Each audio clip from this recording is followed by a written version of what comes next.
क्या आपके घुटने से चलते वक्त या सीढ़ियाँ चढ़ते वक्त कड़क कड़क की आवाज़ आती है? क्या आपको लगता है ये आवाज़ किसी बड़ी बीमारी की अलामत हो सकती है? आज हम आपको बताएंगे घुटनों की आवाज़ आखिर क्यों आती है और कब ख़तरनाक हो सकती है। अस्सलाम वालेकुम व्यूअर्स, मैं हूं अदील मंसूर। अगर आपने हमारे चैनल को सब्सक्राइब नहीं किया, सब्सक्राइब कर लीजिए, बेल आइकन को प्रेस कर दीजिए।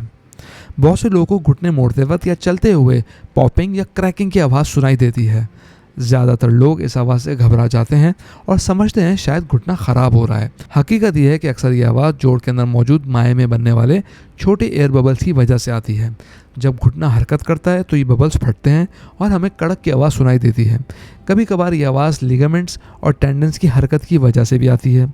अच्छी बात यह है कि ज़्यादातर केसेस में ये नुकसानदेह नहीं होता। अगर आप चाहते हैं कि आपके घुटने मजबूत और सेहतमंद रहें तो चंद आसान बातों पर अमल करें। सबसे पहली चीज़ है बाकायदा वर्जिश करें। हल्की वॉक, साइकिलिंग या स्ट्रेचिंग करने से घुटनों के पट्टे मजबूत होते हैं और जोड़ बेहतर काम करते हैं। दूसरी अहम चीज़ सेहतमंद वज़न बरकरार रखना।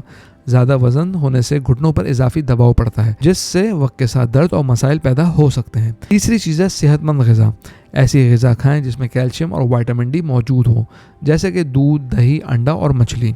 ये ग़िज़ाएँ हड्डियों को मजबूत बनाने में मदद देती हैं। इसके अलावा रोज़ाना पानी मुनासिब मिकदार में पीना भी बहुत ज़रूरी है, जिससे आपके जोड़ सेहतमंद रहते हैं।